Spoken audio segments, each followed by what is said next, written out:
Hey there, everyone. How's it going? So I've been thinking of doing this for a little while now, and I was like, all right, well, now's the time. I got a new camera. Figured, oh, what the hell, I might as well. We're gonna do a room tour, a collection room tour. So, I mean, this is my third room that I've built. Okay, and every single one of them are different, and every single one of them have been different in collection and different in layout, and and I'm actually going to do a show showing the progression of how it started and how it is now, and kind of talk about how you're going to do changes over your lifetime, because I've been collecting 35 years, and a lot of people might watch this and think, holy crap, he's rich. He's got all this money to spend on Star Wars toys. Well, I'm here to tell you that's wrong. I am an electrician. I make decent money. I'm not a millionaire. I've been buying this stuff for years, and that's why I have accumulated what I've accumulated. So with that being said, I started, we'll do the show and have a comparison of how it was, and even show how I built this one. But I figured we just get started. This is my collection room, and I'm sure a lot of you have seen it on the Rogue One 6 channel. It's not something I've hidden. It's something I've shown quite a bit. It's something I'm very proud of, and I've put a lot of work into building. Not even just accumulating all of my items, but also building displays and models, and also a lot of this wouldn't be possible if it wasn't for the relationships that I have formed over the years, with guys overseas and guys who collect the same things, and guys who are selling things, and it's been a lot of fun. And so I guess we'll just kind of like start from one end and kind of go through a little bit, not too detailed, we'll just go a little bit into what this how this has formed.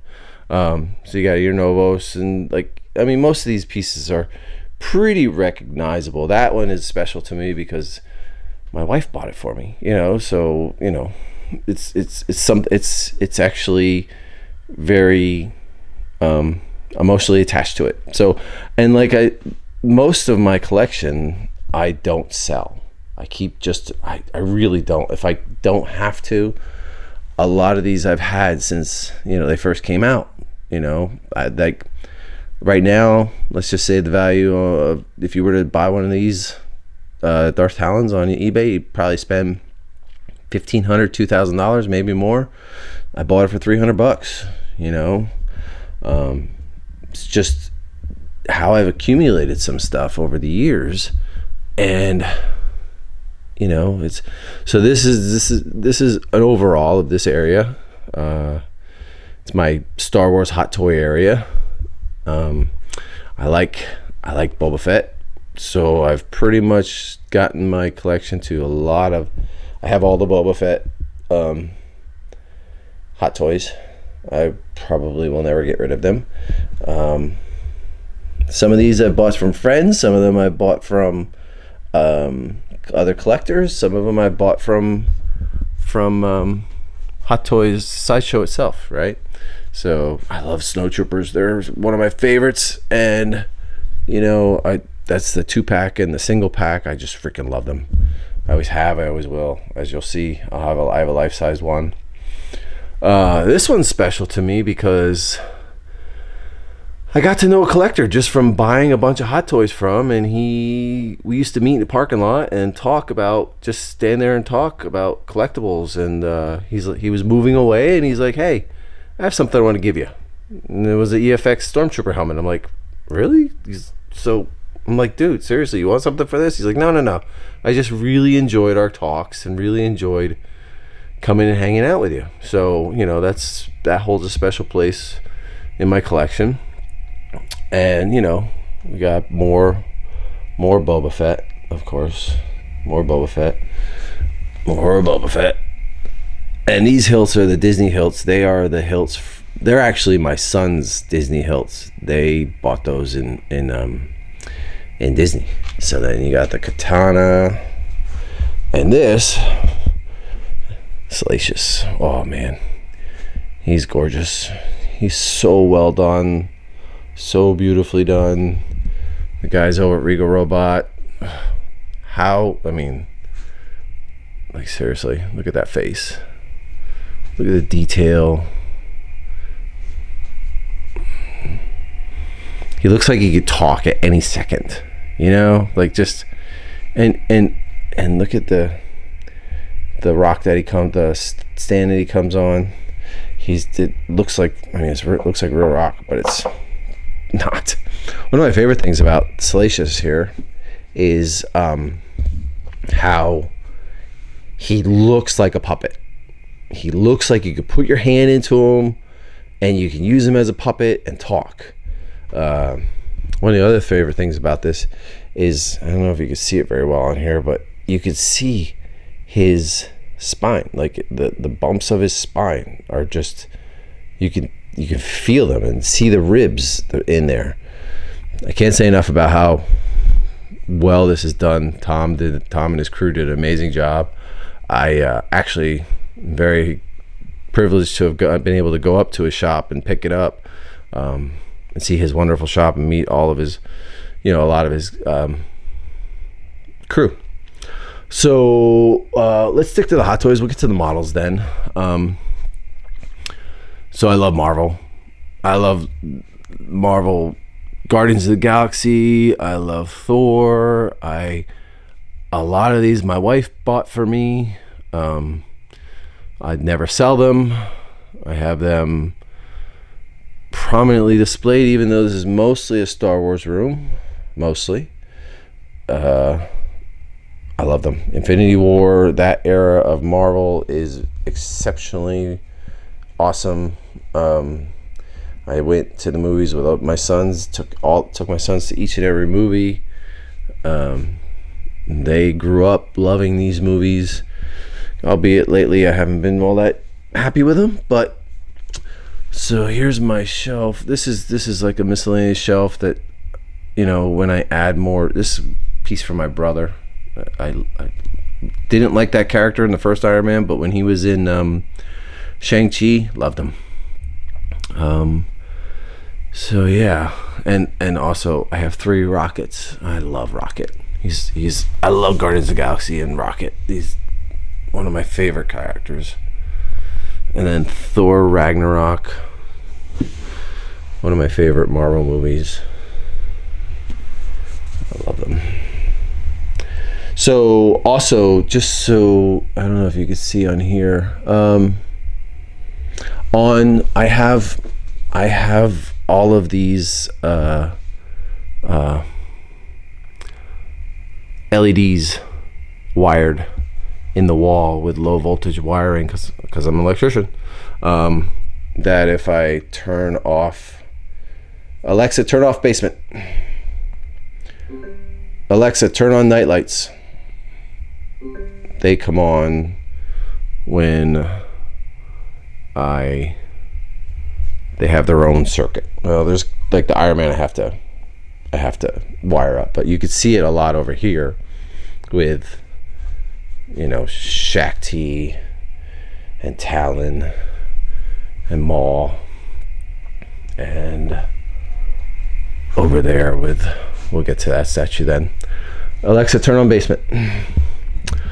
So also another Regal Robot piece.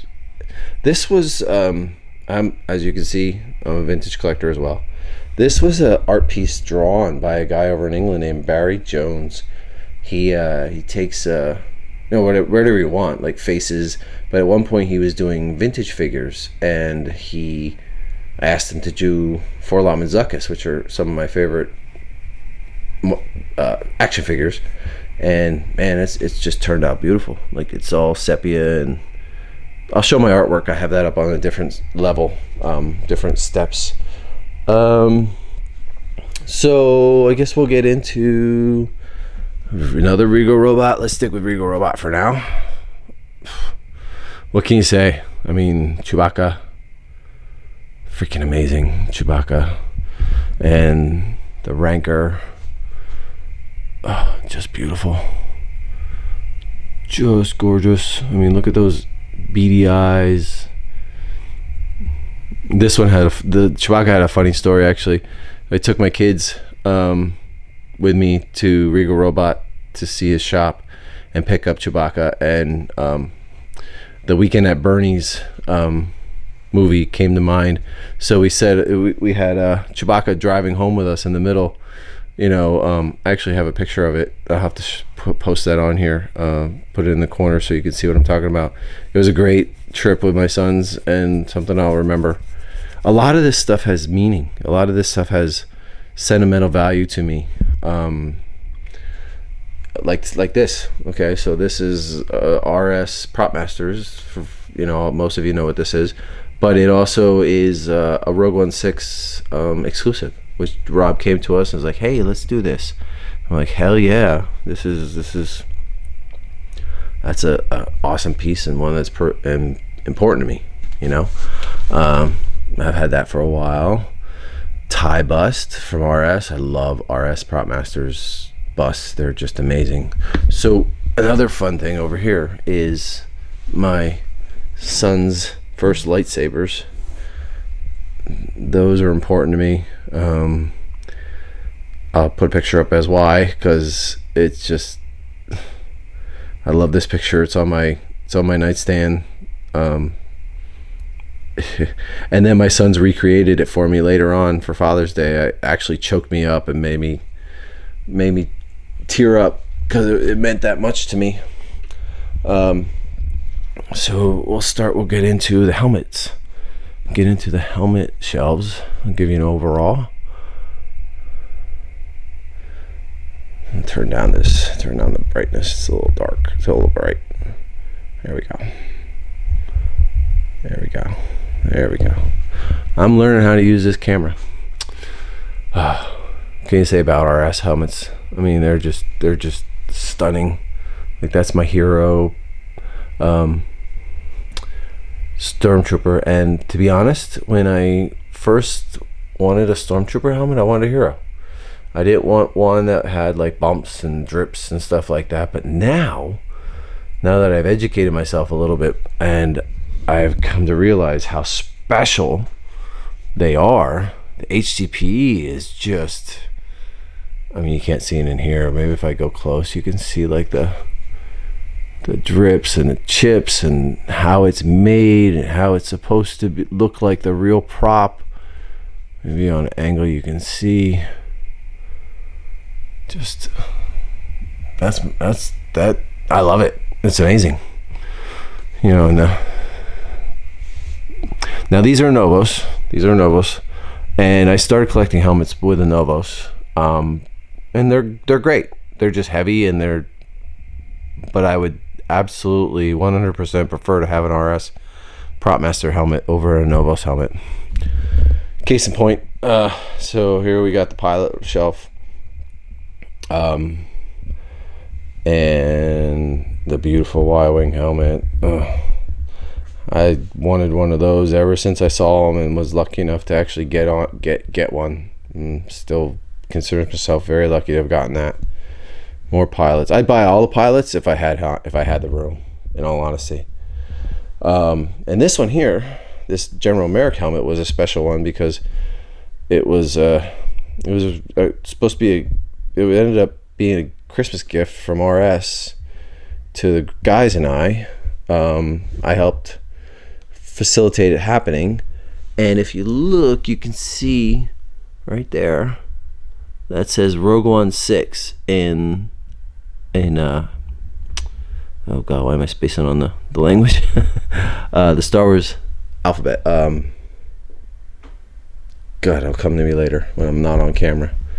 So yeah, that's a special one for us. The four of us have one, and I would never get rid of it.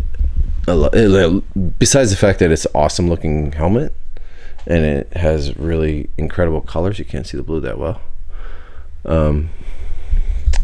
My Rogue One helmets, mostly Novos. Some are custom. They're beautiful. Okay, down here are my Clone Trooper helmets that I built and painted myself. I first started dabbling in painting helmets before I started painting, before I did models. So it was something that just got me started on painting. DAC helmet and the Nissan Rogue One Range Trooper helmet. Oh, I love that helmet. I wish they'd come out with a hot toy or a statue or something of him. One of my favorite designs in Star Wars. Also, the Death Star walls I built myself. Actually, no, I should not say myself. My dad helped me build this entire basement. Everything in it, every shelf, these Death Star walls. He helped me build the entire thing every day, helping me, and that means a lot because I got to spend time with my dad. You know, and Dad's not gonna be around forever, and I loved every minute I spent with him. More Boba Fett. Novos, not Novos. Mythos Boba Fett. I'm not a huge statue collector. I've had a bunch, but I ended up getting rid of a lot of them. I don't know. There's only certain ones that I absolutely have to have, and you know, so Boba Fett RS helmet, freaking gorgeous. I mean, I hope you can see the details on it. I know there's a better camera, but you get to see some of the. Let's turn down the brightness so you can see a little bit better. There we go.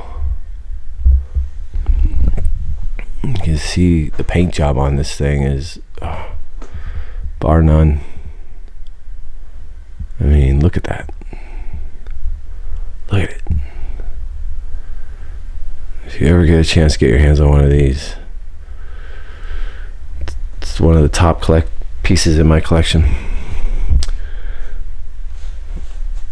More statues. I love the Gamorrean Guard Mythos. Love it, love it, love it, love it, love it. This is a special item to me. It was sent to me by a viewer. He's like, "Hey, do you want this?" I'm like, "Yeah, but I don't really have the money for it right now." I was like, "No, don't worry about it. Just I want it to be displayed in good collection." I'm like, "Dude, you know, I can't just take this for free." He's like, "No, it's yours. Have it." And then I won this on the hyperdrive, the cheese grater, Imperial Naval Officer. That's a special piece to me as well. Like I said, most of my pieces have some meaning and are special to me, and I would never sell them. RS Snow Trooper. Wow, just wow. Full-sized Snow Trooper. I cut up the mannequin. I have to finish the hands though. I have to finish the hands with the gun. I have them sitting at the bottom there, so just got to make fingers to wrap around the gun, and hopefully I'll do that one of these days. We'll see.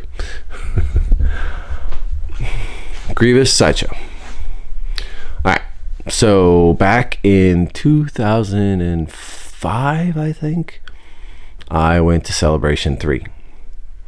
And I had never bought a statue before, and I saw this, and I said to myself, holy crap, I will never be able to afford that. And it was like, I've got to have that one day.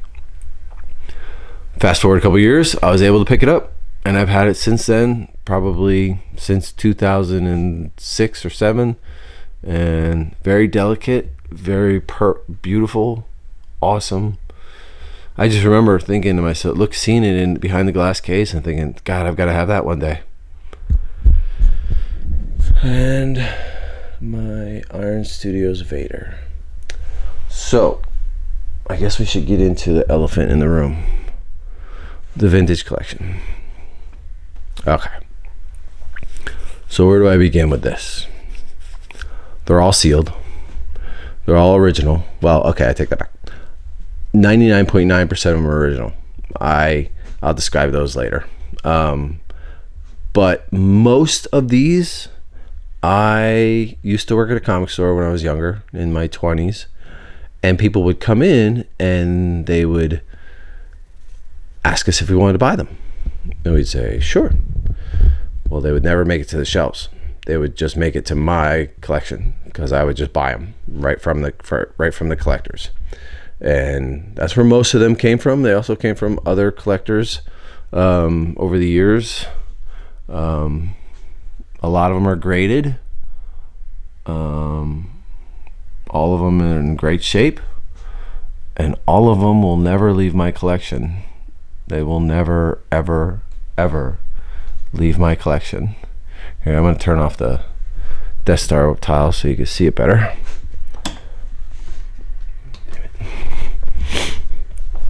Okay, you can see them better without the tile, the Death Star walls in the background. Yep.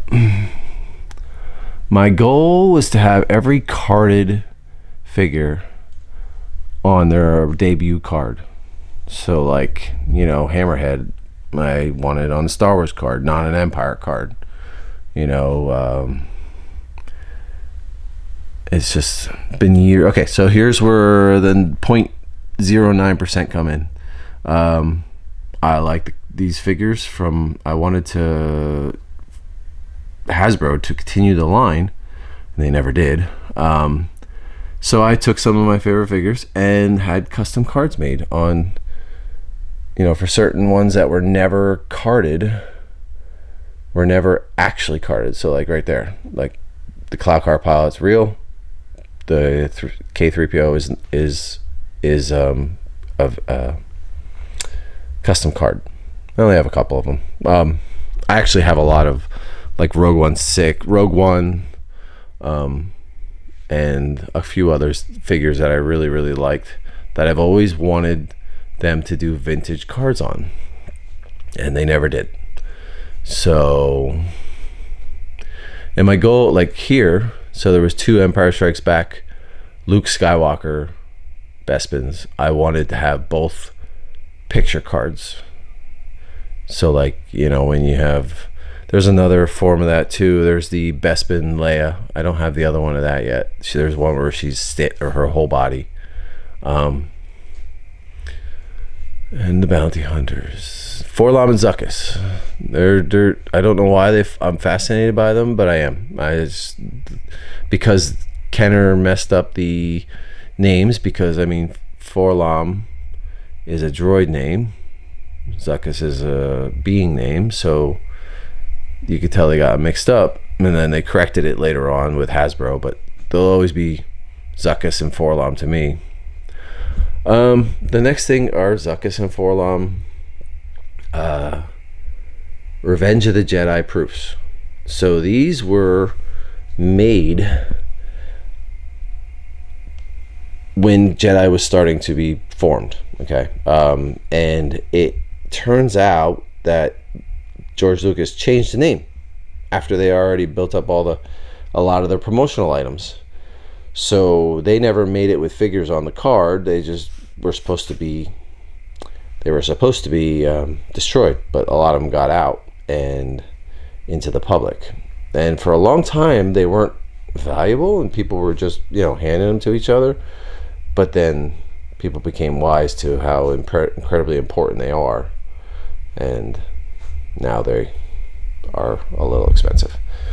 But like I said, I did not pay today's prices for these figures. I paid dirt cheap prices when I was working at the comic store. It was just, you know, from years of collecting. And it's just, I'm not done yet. I have almost all of them. My goal, like I said, my goal is to have one of every carded figure. One of these days I'll get there, hopefully. I'll never own a Yak Face or a Anakin. They're a little bit out of my price range. But yeah. So then here we go. Vehicles.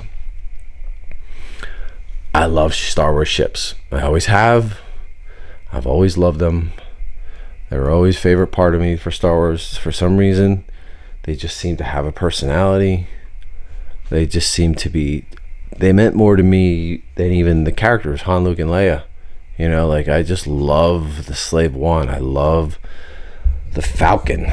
I mean, the AT-AT. I mean, it's just they're incredibly iconic and just so loved. It's just, and I owned a lot of these as kids and played with them and beat the crap out of them, and you know, never ever thought to keep them in package. But then once I started getting a little older, I'm like, oh, I love the packaging, I gotta get them. So I started, you know, here I am now, 30 years later. These are the vintage collection, the modern vintage collection. I like those a lot, but I don't have nearly as much as I used to.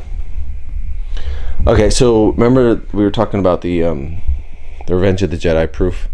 So I actually have a Revenge of the Jedi proof for this Falcon. I bought it a long time ago, about a year or so ago, and it is truly my grail. I don't have it on display yet because I have to send it out. I want to get it graded and encased in acrylic because they're pretty delicate, so I don't take it out very much. One of these days I'll actually get to do that. It's been a year. I should have did it a long time ago, but I didn't. But I will. Models. My newest obsession. Models. Star Wars ship models. They are what I eat, sleep, and breathe right now. It's exact. I mean, just my wife's tired of hearing about it. She's tired of me working on them. Some of them I built. Some of them I bought. This X-Wing I built and painted, and didn't think I would want an X-Wing, to be honest. I don't know why, it never appealed to me. But after building it and seeing all the different colors and chipping, and it's amazing. I love it. I wouldn't want to build another one though. It was a lot more work than I thought it would be. Just the layering, because like you have brown and red and green and not green, blue, and then like different layers you can see. And Slave One, I built this Slave One. It's a nice and kit. It lights up. Is it lit up? Nope.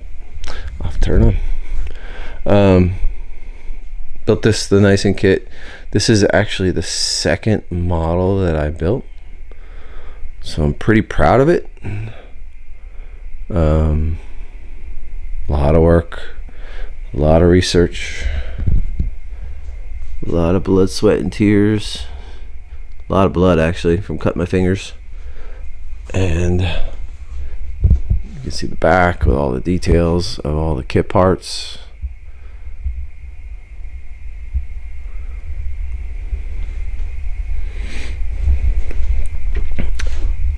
I could spend all day just looking at the kit parts. Those engines light up. I'll show that later. I don't feel like going over and turning it on. My first model. So let's turn it on. Let's turn them on and see so you can see what I'm talking about. They go on with a switch. So inside is fiber optics that blink. Blink. And on the back, the engines light up. Let me see it back a little bit.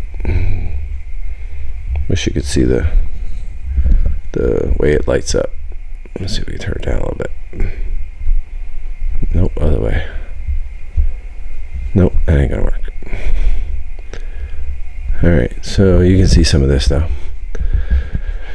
Falcon. all fiber optics. Ran fiber optics through for the cockpit. Some of them blink, some of them don't. Again, electrician, so I could do these things. And this baby, first model ever built, the D'Agostini. Very good model for somebody to build the first time. It kind of is laid out for, it's like step by step. Paint job you got to learn how to do, but for the building of it, it's pretty well done.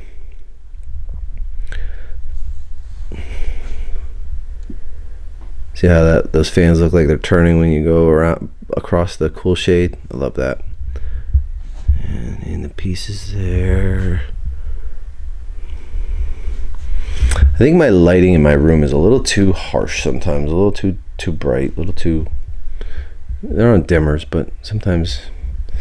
So then I built these rocks. They're actually just foam painted, so they look like asteroids. And this, I just got my Wampa rug from wonderful Paul over at RS. He sent me, no, not Paul, I'm sorry, Andrew Clark, not Paul. Sorry, Andy. Sorry, Andrew. He got me that for Christmas. And we'll start up the Falcon. Start it up. There it goes. Special LEDs to run it.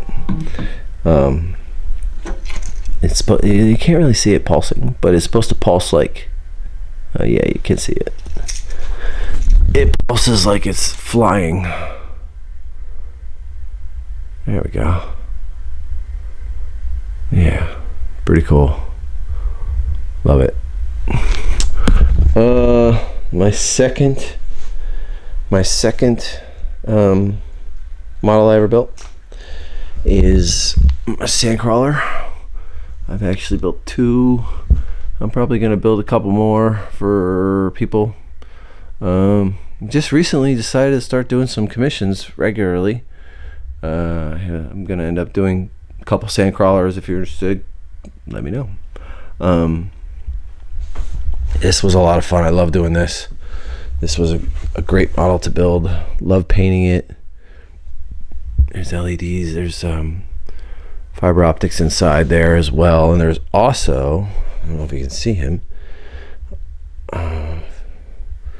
CZ3 in there. You'd have to zoom in on it, but there's a little figure of CZ3 in there. I just want to have a droid in there. You can maybe see him there a little bit. There he is. And he even has holes drilled into his feet, so he looks like a vintage figure. Okay. This I could go on for hours about. This is a special piece to me from my friend John Simmons, who built this, and I pried it out of his hands because I needed to have it. And I actually literally pried it out of his cat's hands. So the detail on this is insane. It's freaking crazy. And I wish you could see it a little better. Let's turn up the lighting again. There we go. There we go. You can see it a lot better. Good camera. Hopefully it tapes good. Hopefully it looks as good as it's taping. But I love this thing. These are adjustable. They go up and down. It spins, rotates. I wanted this since I first looked at John's. First time I ever looked at John's Facebook page, I thought, oh my God, this thing is absolutely beautiful. And getting it in person, it's even more beautiful. Plus the fact that I have recently just become very good friends with John, and it makes it even more special because our friendship has grown over the last year or so because of us talking about models and me buying pieces from him, and I have a couple pieces from him as well over there on the shelf. We'll get to them then. But yeah, these are my model setup. Now even this is going to change because I'm running out of room. I need to add more room. So I think I'm going to do something in the middle, build some shelves that'll look sort of like that, but all the way across, so I have more room for them. One more shelf of models. So these are from Jason Eaton. They are Death Star towers that I think are cast from the originals. Don't quote me. I think they're cast from the originals. Amazing artist, Jason Eaton. I marvel at his talent in making models. These are just basic things that he's made compared to some of the incredible things that he has done over the years. I wish I had half the skill he has in one pinky. But I love these. I never actually thought I would own a piece from Eaton, because of how like detailed and extravagant they are. But I was able to acquire these, and I'm very thankful for them. So this one I scratch built this myself. Part of the fun of modeling is doing the reference and figuring out the parts that, and I was able to ID a few of these parts that hadn't previously been ID'd before, to my knowledge, and to the knowledge of a couple other people that I talked to. But yeah, this was absolutely just addictive, and how deep I've dove into it. Here's another amazing piece from John. I love his paintwork. His paintwork is what I aspire to. Eaton's building is what I aspire to. He and Lee Ralph as well. They're amazing builders and painters. John specializes in his painting, which is what I'm trying. Another one that I scratch built is this hospital background ship.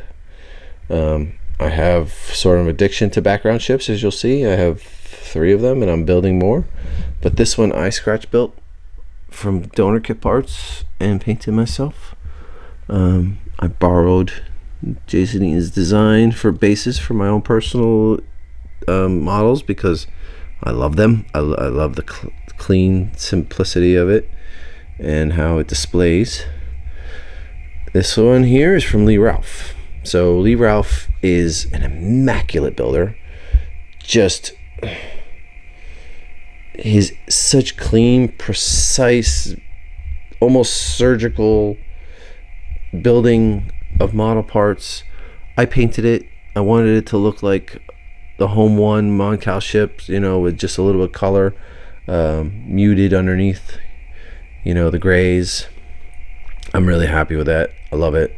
Like I said, background ships. I gotta build another base. Another background ship from John Simmons. This is the Dornian in Return of the Jedi. I mean, this thing's beautiful. I mean, it's a background ship. Most people don't even know about it, but it is awesome. Just awesome. And funny story, it happened with this. It happened with this one. This is the ATDT from Solo. Come on. I mean, this was built by John Simmons. Scratch built from about donor kit parts and painted like you wouldn't believe. Come on, focus. The detail on this is unreal. I actually got this and showed it to my son. He always says to me, he says, "Dad, I don't mean to make you feel bad," but he said, "Your stuff's really good, painted, but this is a whole nother level." I'm like, you don't have to, you're not offending me, because I realize that there's just a whole nother level to this. So on this shelf I have some, these are gifts from my kids. Christmas gifts for my kids, that they know I love, Star Wars and Marvel, and this plaque here is gonna be, I'm going around getting signatures for all the Firefly cast for it to do a Firefly Serenity model. But yeah, my son got me that Vision and Pops, and there's more. There's more down there, and there's a couple other things down there that are just miscellaneous that I don't know what to do with sometimes. But artwork. Yeah, we didn't get to artwork. Right. This was made by my neighbor. He laser cut that for me. Cool little gift. Great guy. So I guess we can get into some of this artwork. I don't own a lot of prints. I have a few. What I do have, I really enjoy. These are supposed to be Macquarie Boba Fett's in vintage figure style. Really cool. And the holiday special one. And then we have a few art prints there. Macquarie stuff. Here we have, this was drawn. I used to collect comic art, commissioned comic art, and a guy named Eric Bazadula. Loved his artwork. He draws very sexy women. That's his forte. That's what he does. So one year, my wife and I went to Pittsburgh Comic-Con, and I waited in line for 2 hours before he got there, and waited for 2 hours while he drew this, and this is gonna get buried with me. I love it. I mean, how could you not? Again, more sentimental value, more personal. I used to really love the X-Men. This is the Goblin Queen, Madeline Pryor, drawn by Daniel Govar. Beautiful piece. And another one by Daniel Govar. It's Shakti fighting Rancor. And I also absolutely love Game of Thrones, so I have a few Game of Thrones art pieces drawn by various artists. Yeah. So that is my collection room. I hope you enjoyed it. I'm sure it will change a lot over the years. It probably will be different tomorrow. But I'm going to do, like I said, I'm going to do a show before and after, because at one point this whole wall was all 3 3/4 figures just lined up on there, and ships underneath. Now all of those are gone. I sold all those modern figures. They just don't appeal to me anymore. They're great, but it's just I've kind of changed tastes, and these, my sons know, will never leave my collection either. They will be willed down to them. They will receive them when I'm gone, and hopefully it means a lot to them when they do have them, because that's why I bought them. So hope you enjoyed my collection room tour. Like and subscribe to Rogue 16. We do a lot of this. We do a lot of shows about collections and studio scale modeling mostly lately, and a lot of cool fun talk about Star Wars. And we do a lot of Star Wars, but we also do other things like Marvel, Batman, studio modeling, found parts. Yeah. Thanks for watching, and just collect what you love, brother. That's all you gotta do. Don't buy for value. Buy because you love it.